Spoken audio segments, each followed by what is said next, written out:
Hello, everyone, and thank you for joining us on today's Sensibly Sparring Partners webinar on what's the best way to share the 6 gigahertz spectrum. Our speakers today are Pasquale Cataldi, Managing Director at Innovation Lambda, and Monica Paolini, Principal at Sensibly. I'm Kendra Chamberlain, and I will be moderating our webinar today. In Sparring Partners, we watch our speakers debate a topic live on video. We like to encourage our audience to participate in the conversation. Please share your comments and questions using the chat function on the Zoom taskbar. All comments are visible to all participants, so please keep the conversation polite and respectful. Our speakers will do their best to address questions as they go along and as they become relevant to the topics being discussed. So please do not hold your questions until the end. And with that, I'll hand it over to Monica. Hi, Kendra. Well, thanks a lot for the introduction, and Pasquale, thanks for being with us today. Pasquale has been a previous guest on Sparring Partners, so I'm glad to have him back and to talk about such a really hot topic. Is the kind of thing that for those of us, the nerds among us, we could be talking for days, not hours, and we actually do sometimes. Now, the reason why we're doing this now, and we've been talking about 6 gigahertz before. I've been writing papers, and Pasquale has been doing a lot of work on this also. The reason why we're doing it right now is because we are in the middle of a big discussion in terms of how to move forward in Europe, and there has been a proposal from Ofcom in the UK, the regulator in the UK, to have a new model, a new way to think about it. And that's a very interesting model, regardless of where you stand on it, because it raises a lot of issues that are really crucial to how we move forward. So it doesn't matter if you are in favor or against it. It raises a lot of issues that we should consider here. So we have a lot to talk about today. First of all, I would like to ask Pasquale. I'm sure most of you know him, but Pasquale, why don't you tell us who you are and give us the latest view. You were at the recent meeting in Dublin. So give us the latest view on what's going on. For sure. Thanks, Monica. Hi, everybody. So I'm Pasquale Cataldi.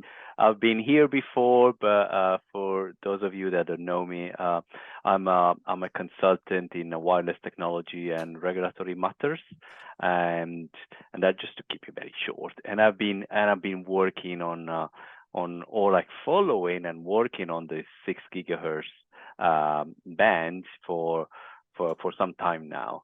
So now we are approaching November, when there will be the World Radio Conference in Dubai, and where the future of these upper 6 gigahertz, so from 6425 to 7125 megahertz, will be one of the key issues.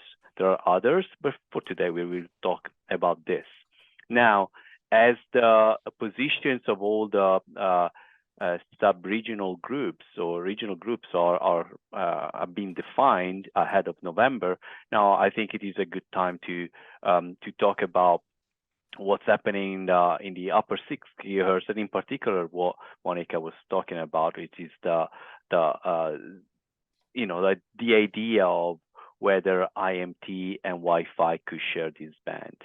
Okay, so just last week, as Monica said, I was in Dublin for the last CPT meeting that is called CPG, where the position in view of WRC are decided and finalized. And so Europe, compared to some other regions where they've got or other regional groups that have got, like if you want more defined positions, like almost black and white. I'm simplifying. It's not like that, but I'm simplifying. Europe has, in a way, a position which is very clear, which is to not support an IMT identification in the band. But then you need to continue to read. Their position is a little bit more articulated, and they said, well, they could accept an IMT identification for the upper 6 gigahertz if 5 conditions can be met during the conference. And now we could actually spend a long time, and they're actually quite interesting what these 5 conditions are. And maybe we can go through them, but just at high level, we can just say that these conditions are quite challenging to meet. But what is interesting is that what happens if they're not met. So the position of CPT of Europe is that if any of these conditions is not fully met, then not only they will not support an IMT identification, that means like, yeah, okay, we don't support it, but if it happens, nothing, we're not gonna die, but we actively oppose it. So, and that's something a little bit different from all the other regional groups. But maybe among the 5 conditions, the most interesting one for our conversation today is what happens to the future use of this band. And there, Europe is very clear, and it says if there is an IMT identification, then there needs to be clear conditions.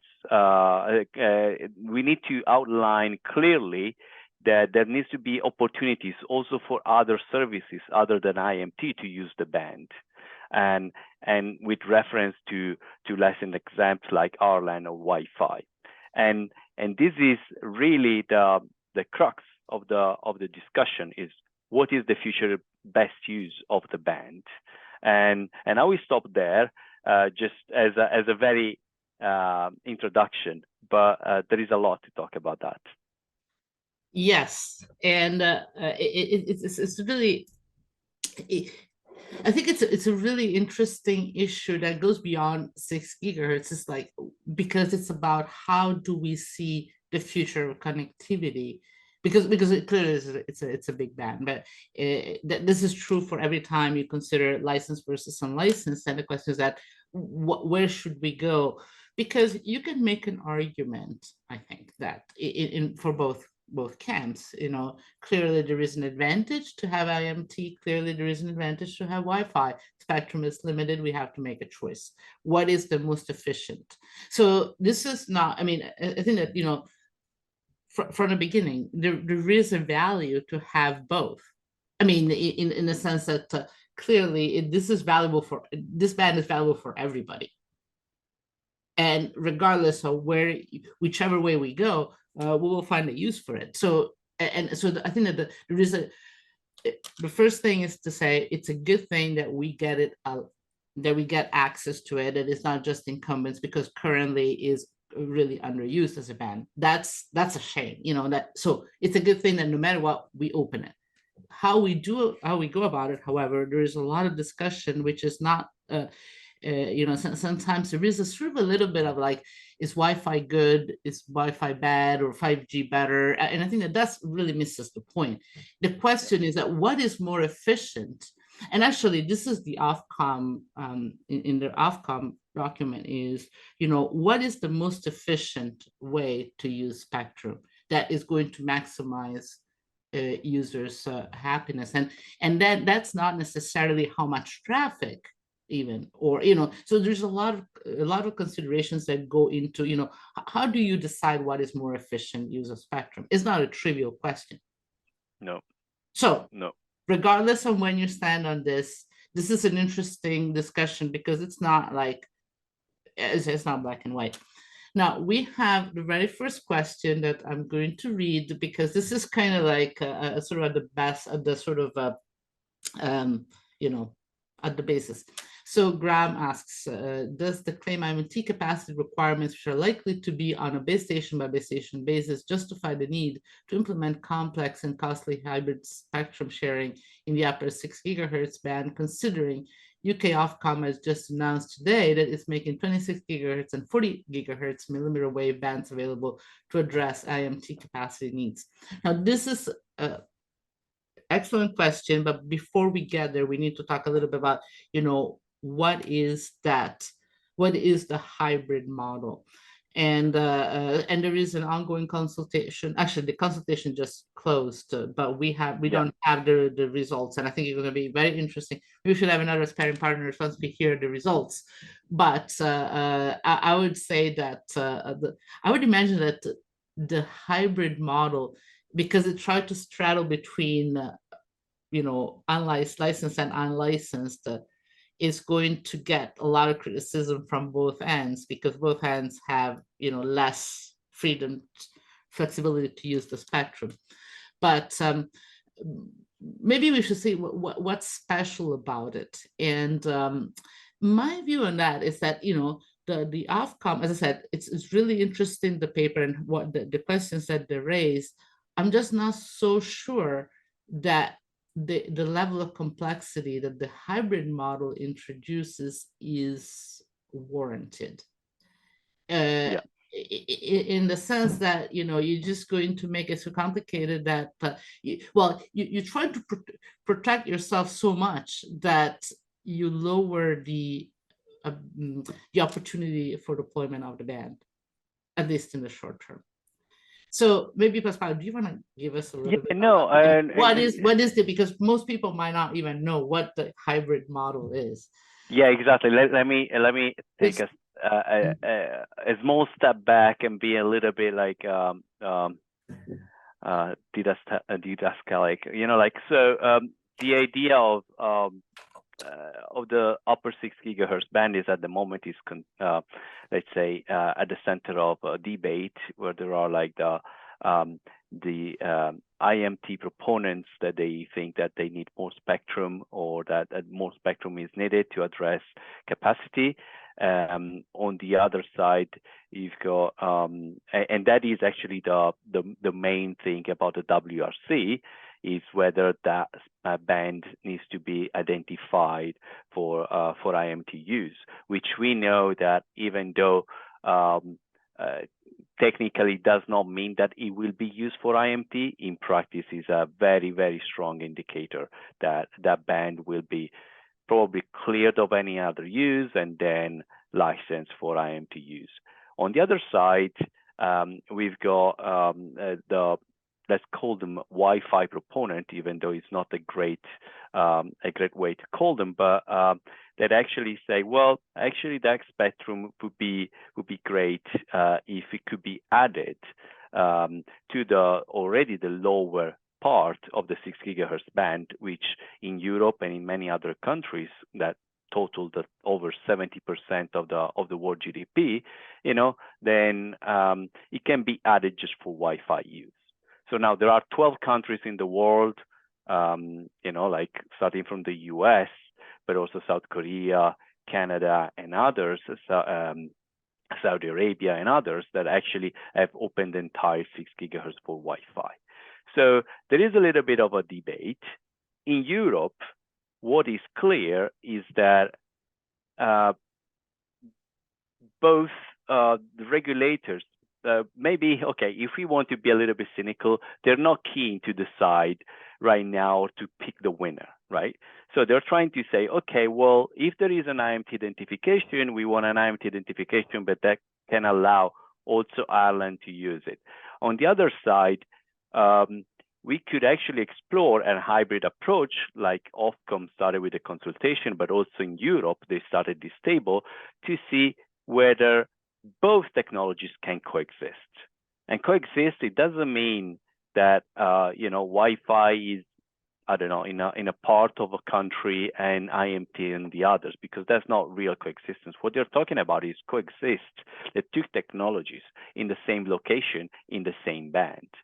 Now, as soon as we get to that point, we understand that there are technical challenges to be studied and to be potentially overcome.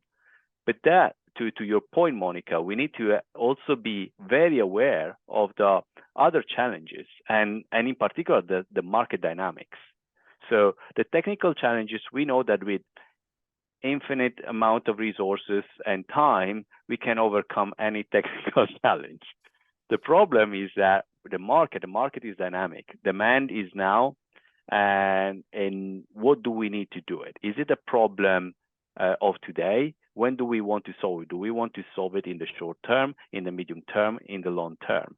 And if we ask the right questions, then we could see that talking about hybrid sharing, while it is a very interesting topic, then we might want to get to a more pragmatic approach, not discouraging all the technical studies that can be done, and that will be for sure beneficial in the band, but also in general. But we also need to be a little bit pragmatic to make sure that whatever we implement makes sense for the market and for consumers or enterprises. I see a number of questions. No, yes. And I think that this is, before we go there, but isn't the unlicensed model sort of by definition a hybrid model? Because really, when you say it's unlicensed, everybody can use it. And it is a technology neutral. So we often think unlicensed equal Wi-Fi, but that's really not what it is. It's unlicensed. So you can use it for Wi-Fi, you can use it for 5G. So there is really a priority. You protect your back with unlicensed access because everybody can use it. And then they can fight it out and see what's best to some extent. Now, you can use 5G NRU in the unlicensed bands. There has been work. Now, there is a question that it doesn't seem to be getting a lot of traction among operators or vendors, but that to me suggests that for operators, that's not necessarily the top priority to deploy in the 6 gigahertz band right now. So, as Dean points out, there is already, and Graham point out, there is a lot of devices already in 6 gigahertz with Wi-Fi. But you say, well, that's sort of in the short term. So that, that in a way, is this enough to decide a policy that is going to be used for decades to go? So I think that we need to sort of make sure we don't give too much weight to the short-term considerations, but still, what we can do in terms of our technology is to make sure that we have 5G and Wi-Fi and any other technology that you might want to use to coexist better. And that's where something that can be done after the fact, after you make it unlicensed, and that would be a good thing because that would be a global solution. Because that would be, if you have a better way for different technologies to coexist, that would work. That would be something that it would be a gain worldwide, as long as it's all unlicensed. But so it's not, because a hybrid approach looks like it's going to be a UK and maybe Europe kind of thing, and therefore would put those countries in a little bit of a corner, don't you think? Yeah, I mean, definitely. I mean, you could argue that if it is a single, let's say, European country to implement something, is not a market big enough to in telecommunications we're talking about, right? To really lead the world towards a big change. Of course, if it were maybe all Europe to adopt an approach, then, well, the market dynamics might be slightly different. So never say never, but of course, it is important to make sure that while designing a very clever and flexible framework, while we are trying to optimize everything and dotting the I's and crossing the T's, we actually completely forget about the market, and the market we're going to do something different. And here, when we're talking about the upper 6 gigahertz, here we're talking about 700 megahertz of spectrum for our license, or not for a license, we see like 12 countries that already went this way. If that band is not available for Wi-Fi in whatever shape and form, but that means that there will be on the medium and long term, and not only on the short term, a shortfall of spectrum for a license compared to these other countries. Now, some people say, and they could say, oh, there is too much spectrum for a license or for license. It is kind of like a topic that leaves me a little bit lukewarm. I don't really get it. But what is true is that 12 countries that are actually not leading countries in technology and communications, they went one way, and doing the opposite means that actually, at least from an license point of view, there will be a long-term shortfall for that spectrum. Yeah, everything can be done, but yes, I do see it a little bit problematic if you think that Europe or in this case maybe like the UK, starting from the UK, maybe spends 3, 4, 5, 7 years trying to figure out a fantastic framework, and then it's a framework that nobody will implement, or that will be very difficult to implement. Maybe because the clever solutions will require changes to the standards of one technology or the others or both, and that as soon as you force a change into a standard, that means that the roadmap for that standard will need to take that into account. It might take easily 5 years, 10 years before you actually see products that can implement that change. So yeah. Well, that's one. CBRS comes to mind here, and I'm the biggest proponent of CBRS. Don't get me wrong, but the level of complexity that you have there which is a hybrid model, right? Is such that has slowed down adoption. So we know what happens when you kind of do that kind of thing. And sometimes you have to do it. Like with CBRS, they had to do it. So that was a good thing, but we have to look at it and learn from it. So if you don't have to do it, do you really want to go that way? Maybe not. Let's go to the questions. And as I said, I think it's what's happening with CBRS is really cool and interesting. So this is not, and we're going to have another Sparring Partners on that in December. And just to talk about that 1 second, is that there is a value and a huge value in asking ourselves these difficult questions. So from that point of view, I'm actually quite happy to see that the UK regulator, but also European regulators are seriously asking themselves, can we actually do it? Okay, yes, nobody might like it as like the gut feeling says no, but can we actually try? And I think that is an excellent exercise to do it, because at the end of the day, we are here talking about regulations, and we're all hopefully pushing, or at least that's my goal, to push for modern approaches to spectrum policy, right? So actually asking the hard questions is very, very valuable. What we might want to consider is that in practice, we might want to take a more pragmatic approach, but then still take all the learnings that might actually be better applicable, or as well applicable in other bands. And CBRS, for example, is an example, right? Mm-hmm. Right. There is a lot of learnings there.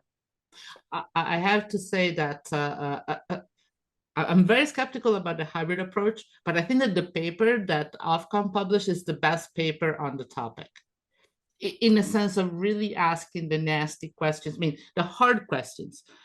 They just go through all of them. So it doesn't matter where the hybrid model goes, the document is absolutely top. In one paper, go and ask all the right questions. Yeah. And I'm sure you've seen all sorts of models about it, and all the models kind of leave you, but you're looking at this, your assumptions are such that you're gonna. So the paper is really truly open-minded in terms of what is that we can do. This is 1, 2, 3, 4, 5, and I think that's the best one. So this is not, and I think this is why I wanted to have this Sparring Partners, because it's so such a good paper. Yeah, no, for sure. I'm not surprised. I often see Ofcom's papers to be quite interesting and well thought through. The only thing that I'm aware that I'm a little bit worried is that we might want to really take into consideration market dynamics. Now, I see Graham Yes, like a comment, the last comment, Mhm. it was saying that the GSMA itself that stated that typically takes 10 years between harmonization at ITU level and in implementation. And so that means that even if we put an IMT identification for the upper 6, like the expected time frame is well in the next decade, and that's a very fair comment, and that means is that it makes me think is that okay, who needs that spectrum and why and when, but also where. And so if we look at all these questions, and that is where the Ofcom paper was quite interesting, and try to map where are the areas for the mobile networks of high demands, and those areas are well defined. They're in a great minority of the country, and they impact only a minority of the population, but also those areas do not increase in time. And that was actually quite interesting. I think it was page 16 or 17. Now I'm just in my mind. And that is actually quite interesting. However, the other thing that we can consider is that those same areas are also the areas of high demand, or where we would expect, and we expect, the Wi-Fi used the most. So, and that means that it's not that easy to say, okay, we put IMT macrocell on one side, like in some areas, and all the others for Wi-Fi. Yeah, sure, it is an approach, but in this way, you're actually impacting all the Wi-Fi usage in those areas. May I add a note to that? The other thing, well, clearly the geographic distribution is not changing, but also the interface distribution ratio is not changing. So if you look at the percentage of traffic that goes through Wi-Fi versus 4G, 5G, or cellular, it's constant. So if you remember when 5G came out, people start saying, oh, now that we have 5G, nobody's going to use Wi-Fi. Well, not nobody, but the use of Wi-Fi is going to go down. Yeah. That did not happen. And what that suggests to me is that it's not because 5G or Wi-Fi, one is better than the other. It's just where it's available. So everybody has Wi-Fi at home. The fact that there is 5G outside doesn't really matter. You just keep using Wi-Fi. So in that respect, the whole thing, it's quite stable. So what we are seeing is that the overall increase in traffic is slowing down for both fixed and mobile. But the distribution in terms of time, space, and access technology is by and large not. Is that? Yeah, I mean, that makes a big difference in terms of how we're going to go with 6 gigahertz. We can expect that is in general that the traffic, the data traffic, will continue to increase. What we've seen is a slowdown of the growth in data traffic. But that's quite an interesting thing to observe. And if we now we step away from telecommunications and we just look at behavior, that shouldn't be that surprising. Now, the highest data traffic applications are usually consumed by humans, and so they're related to human behaviors. So when we didn't have mobile connectivity, cellular connectivity, then you could use consume traffic only when you were at home and not in mobility, right? And before Wi-Fi, it used to be on the wire, on Ethernet, right? Then it started to be on Wi-Fi. Then when it was available to use connectivity, data connectivity outdoors, then lots of people started to use it outdoors, and there were like applications developed. And so that's why you see like an increase in data traffic also outdoors. But that, at the moment, at least, unless there will be a change in behavior of people, that maybe they will spend more time outdoors than now. But I don't know, that's difficult. But I don't know, climate change, probably people will spend more time indoors than outdoors. But anyway, it's not really significant. We don't have any information about that. But also, there are no applications that we can foresee right now that would justify a complete change again of the growth of the traffic. So that means an increase. We're talking about the second derivative of the traffic, right? Sorry for being a little bit mathematics about that. But while we see actually the new applications, when we are talking about the metaverse, augmented reality, extended reality, or others, or the ones that are fantastic, that are written in the 6G applications, they're mostly for indoors. So if you're actually going to see a change in an application that really affect the traffic, those might be indoors. And then now the question is, which technology is the, let's say, the winning one indoors? It's not the winning, I wouldn't say the winning, but like the dominant one. And it is Wi-Fi. And so I will, that is the part where we need to be very conscious when we want to talk about, who's going to use when we need more spectrum for what. And we need to always think about, okay, but what do we realistically expect? The growth will be there, but which one needs to additional spectrum to serve better the users? Yeah, and I think that as I say, do we have the new applications for outdoors? And I think that all of that actually is pointing out to the increased need for indoor infrastructure. So there are two things. There is indoor usage, which is going to be bigger because of things like the metaverse is going to be, I think, the only way to make the metaverse feasible in terms of cost and in terms of everything is to be Wi-Fi based. That's my personal belief. But in addition to that, as I say, it's unlikely that people are going to just go outdoors all the time. There's going to be a change. However, there is a real change, which is in building codes. And so we're getting the buildings to be more shielded. So to get indoor coverage, and this has nothing to do with human behavior, and not even directly with global warming, but related to that. So it's going to be harder and harder to get indoors. And I think it's actually, in a way, it's a good thing, because then you have less interference from outdoors to indoors.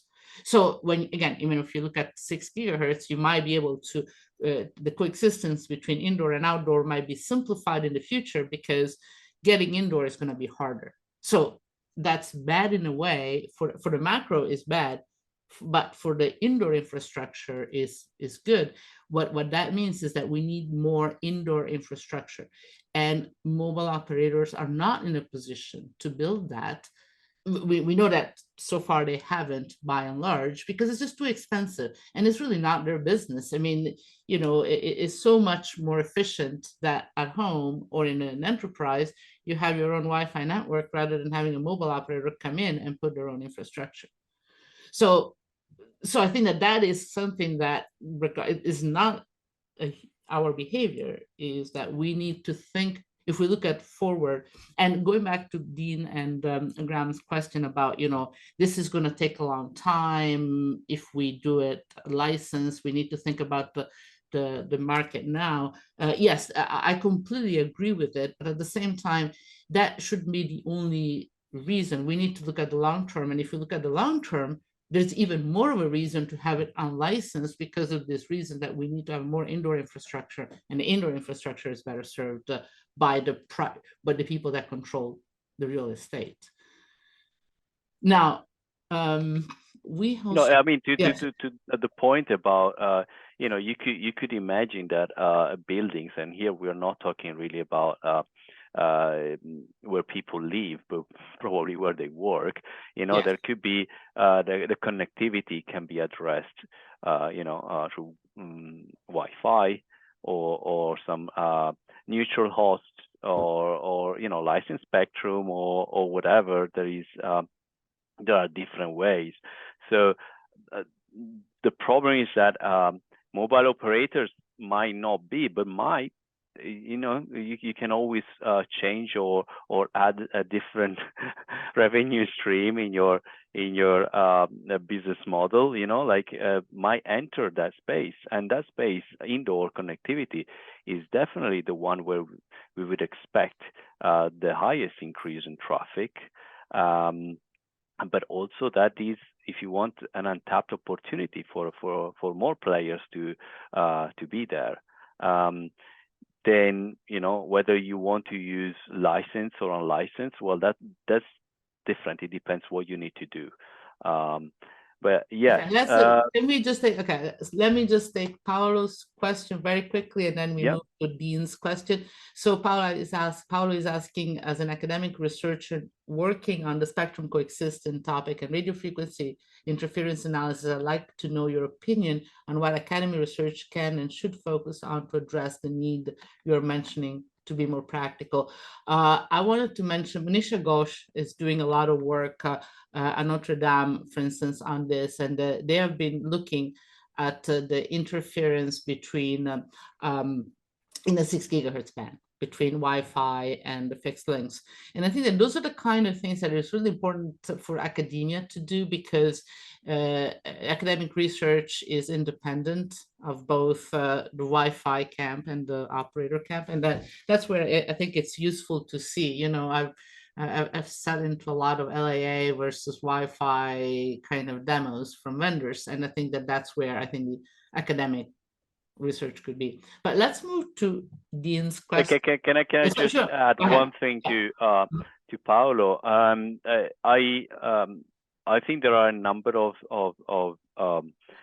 techniques or protocols that can be developed to increase the coexistence, IMT and Wi-Fi and whatnot. And I think it would be great to have academics that work on this. What we also need to be cautious is that those techniques, then to be implemented in a product, they need to appear in the standard, and that will take years. Something that probably it is already part of study for when people are talking about 6G, etc., is to actually exploiting the environment. And here we are talking about building entry loss, right? As the buildings are changing, then that means that the RF environment is changing, and how can we use to have better coexistence? And it could be outdoor to indoors, which is maybe the easiest to understand, but it could be also something different. You can have reflective, like surfaces and stuff like that. You can actually improve the coexistence if needed. But I really expect and I hope that the academic world actually just piles on this topic, because it's not really just for the 6 gigahertz band. Is actually we will have this challenge more and more as traffic increases. Yeah, and I have to say, you mentioned it, RIS, the reflective surfaces, and that's the next Sparring Partners, and in fact, it's going to be with 2 academics, because right now this is a case where there is more interest from the academia than from the vendors. Actually, that's not true. The vendors are working on it, but they're not quite ready to talk about it. And so, okay, let's get to Dean's question. And he says, one question not asked by Ofcom is how do you define location of a base station for hybrid sharing in a world of open RAN and disaggregation plus beamforming? Presumably, you need accurate location of every RU and directionality. Then you also have additional challenges for locating things like portable Wi-Fi hotspots, including tethering on phones. That's another whole different rabbit hole that we're getting into here. But I think this is really important because so I would say, what is a base station? So it's the location of a base station. What is it? And how do we relate it? And Wi-Fi has a kind of a very elegant way that it is kind of agnostic about it. You listen before talk. You just don't care what the next thing is, but if you listen, there is a signal, you just assume there is something, but you don't have to define it. So in a way, conceptually, it's a very beautiful thing. So you don't actually need to define it if it's unlicensed. The moment you license things, then you become more, you have to pay more attention to it. And I think that this is a good time for you, Pasquale, to tell us what is your view on this. Yes. You didn't know, but this really triggers the whole thing about, is there a better way to go towards a hybrid system than what Ofcom is proposing? Well, I wouldn't say. I mean, I think that's a great overall framework, like calling hybrid sharing. And I agree with Ofcom is worth investigating, and it was working on it. And the question that Dean asked, I'm not surprised it's not in the Ofcom document, because if you want is one step too much into the weeds of the technical for this consultation, but for sure those are the type of questions that we expect the industry together with the administrations in Europe to work on. Simply put, my first instinct is that, okay, if you're talking about coexistence, about two elements of two different networks, what really matters is who's transmitting, right? And so in a disaggregated cellular network and whatever, what really matters is where your antennas are. Based on that, then you can actually take that into consideration. Of course, as soon as I say that, you say yes, but okay, but these antennas, how about active antennas? How about beamforming? How about this and that? Yes, of course. But let's start from there, where you put the antennas and what overall power you're thinking about. And so if I want to be pragmatic with an approach of a hybrid sharing, I start pretty much with an aphorism, and there is in many languages, and just for the occasion, I found like the Chinese way, which is what is it that is better a diamond with a flow than a pebble without one, which I really like it. And the idea is that yes, we can talk about how to create a framework and hybrid framework that it is fantastic, but we need to be realistic and pragmatic, take into consideration the market dynamics, and start as soon as possible. So that's why my idea is that we should have let's say, a 3-steps approach.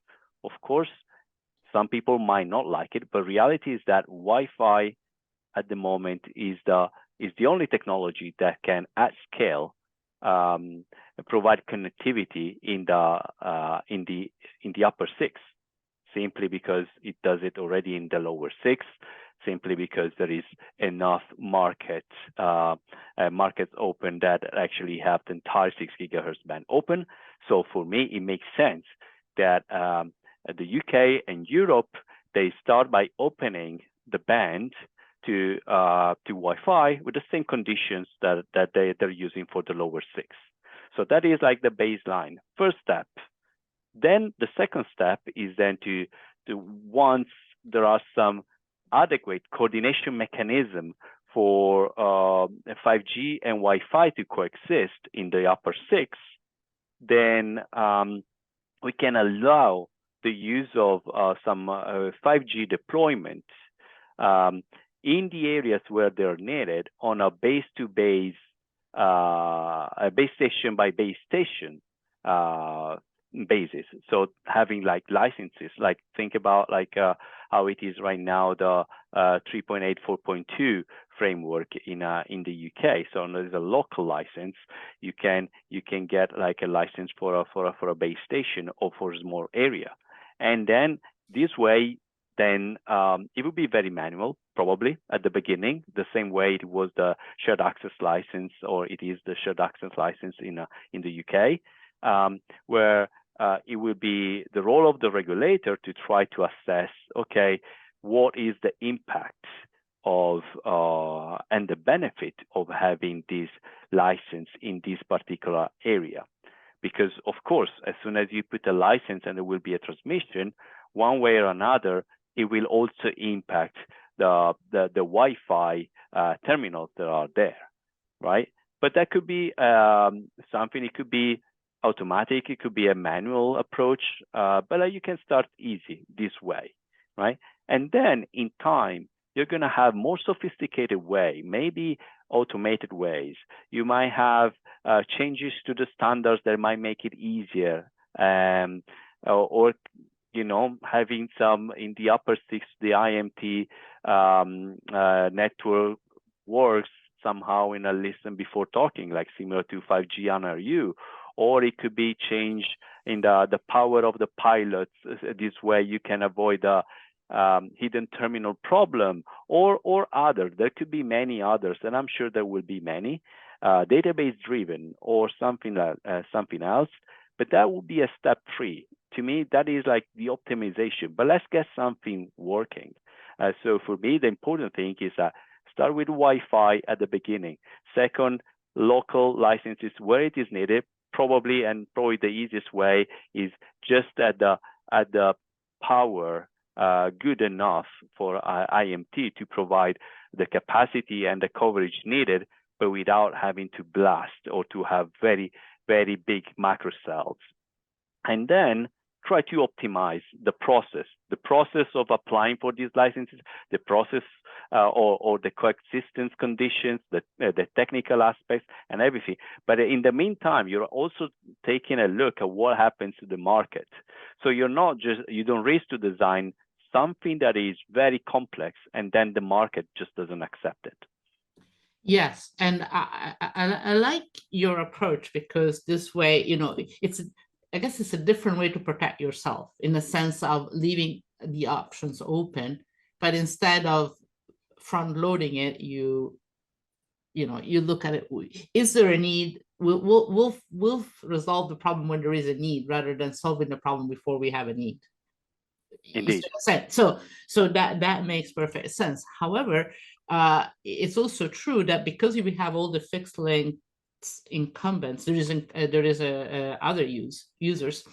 You're not going to be able to have the kind of high level power for 6 gigahertz anyway for the macros. So there is a question as to whether this is actually going to be good enough to have a power level that doesn't create interference, and it's good enough for a macro. So like the research that I sent the link for from Monisha, that's looking at Wi-Fi power levels. Now, clearly, if you have a much higher power level, then you start having interference with incumbent users, and then you have all sorts of other issues that we have to worry about.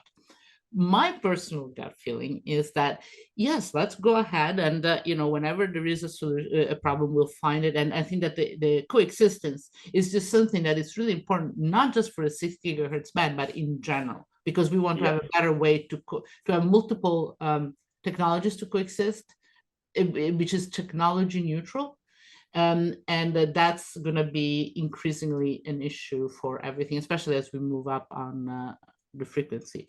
However, said all that, I suspect that, so this is my gut feeling, is that as we move forward, say 10 years, how many licenses, let's say that we have a situation where people can, operators or anybody can ask for a license in the 6 gigahertz for outdoor.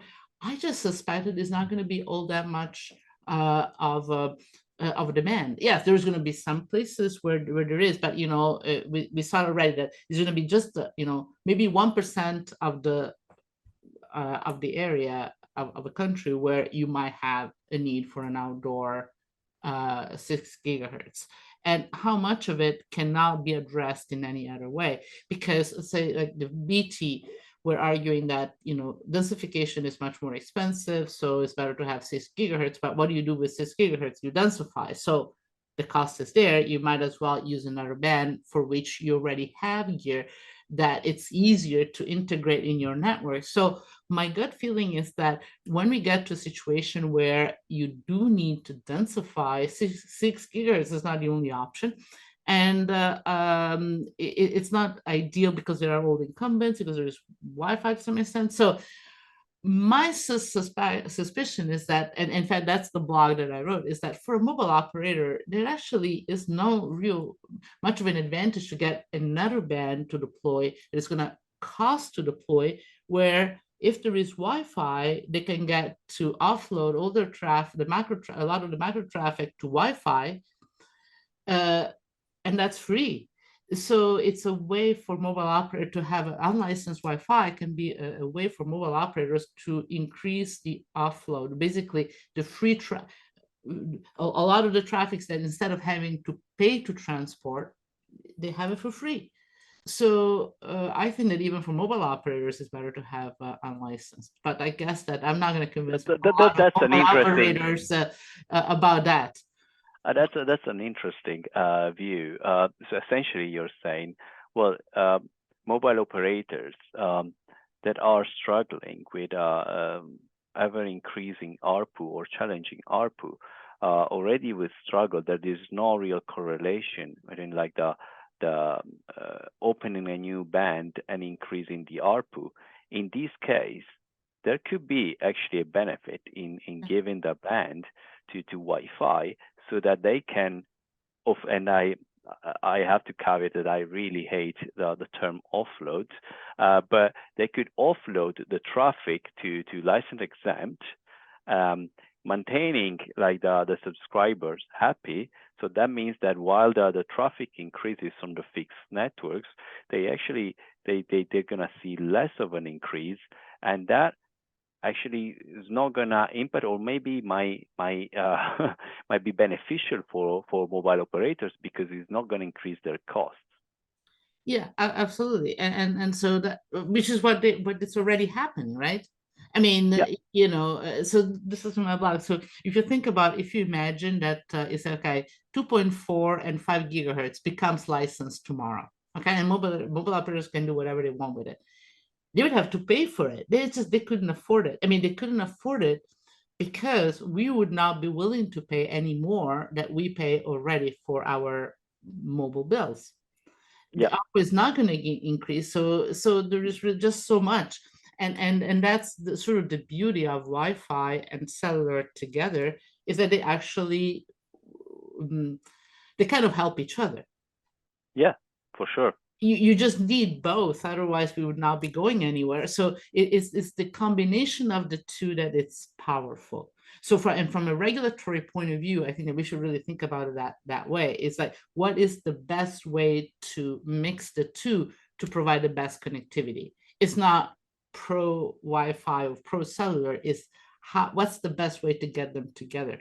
And then when you get to indoor, well, clearly Wi-Fi seems to be a much better solution. And yeah, you can use small cells. And so, but why is it that we don't have as much small cells as Wi-Fi? But maybe not now. But maybe not yeah. now, because right now there was enough, and there is still enough spectrum, or that the mobile operators could actually do without densifying as much, or small cell. Yes, it could be used, but maybe there was no real need, or not need enough to actually use it massively. But times are changing, right? And it is more and more difficult to find clean spectrum. Yes. We will see for 6G whether it will be possible to find harmonized 6G spectrum, for globally, right? And there are problems, and probably sharing will still be needed in some shape or form there. So maybe the densification, yes, we can fight and try to postpone it as much as possible, but it is there. There are bands that can be used. Dean is talking about millimeter wave, of course. Millimeter wave can be used, of course. A network in the millimeter wave is quite different from a macro network in the 2 gigahertz band, right? But that is obvious. But the demand is changing, the traffic is increasing, and operators will have to find ways to deal with it. One thing that I just want to to say, when we are talking about Wi-Fi and a hybrid solution, and we are talking essentially about mobile phones and the terminals that actually have an IMT, which are mostly, especially if the band has to be used for capacity, are mobile phones. For Wi-Fi, we've got many more terminals, many more devices of types of devices. Smart TVs, they do not have 5G. Laptops increasingly do not have anything else than Wi-Fi, etc. So we are talking about mobile phones. And that is where, to your point, Monica, that Wi-Fi and cellular, they work together. If we look at the mobile phones, normal people now, we are nerding about this topic, but people that don't know much about spectrum or about telecommunications, all they care is to have their phone that is connected to the internet, whether it is connected through their cellular carrier or Wi-Fi. It doesn't really matter. Whether it is connected maybe one day to their car, and the car is connected, I don't know, through satellite, non-terrestrial network, whatever. It doesn't really matter. It doesn't matter. So that's what we really have to keep that in mind. And also, when we are thinking about clever solutions, we need to make sure to have a path that the market or the vendors or the mobile phone manufacturers, whatever, will see a path to actually, or a benefit to implement those fancy solutions into their products. And this is where, again, I go back to my maybe simplistic but 3-step approach. Just do the minimal step for the lowest resistance for the market, the step that allows you the very little changes but benefits to the market. Evaluate where the market is, because for sure you know that IMT cannot enter in the band today. It would take, as Graham was saying, 10 years. Whatever happens, even if we were to go all IMT, okay? And see, okay, so what can we do right now? How is the market going to react? And then what else can we do? And if we follow these pragmatic steps, then maybe this problem is great to discuss about. We will do lots of learning, but we will actually be able also to move the conversation to other things, other bands. Let's not forget that in November, after December, after WRC, we will have a bunch of other agenda items to talk about. Let's try to be pragmatic. No, absolutely. And I think that in this context, so, to Dean's point, yes, there are other ways to do offload, like millimeter wave, and then you can use RISC and whatever. So that's one thing. But also, I think one way to kind of reorient our thinking for unlicensed in 6 gigahertz is not to think of unlicensed as Wi-Fi, and just think about as a technology neutral approach that is welcoming everybody. And so you're not excluding mobile operators, enterprises, or neutral, whoever. Everybody's welcome. So I think that, I think that my hope in terms of, like the approach that you suggest, which is, let's see what's the best way to coexist. so not to think unlicensed as a gift to the Wi-Fi vendors. I think that that's you know, that could change things so that, you know, try to get out and try to see how we can work together rather than who is better. Yeah. Because that's not that's not what I would like to see the discussion. So we didn't really get into the much in the sense of where is the demand, but I think that we can say that, you know, demand. I mean, people will. Okay, we have another question about narrowband and IoT. I think that we could spend another hour on that. Because yes, we you know, that's where a lot of applications are, but that in a way that's where for the narrowband IoT you don't necessarily need 6 gigahertz.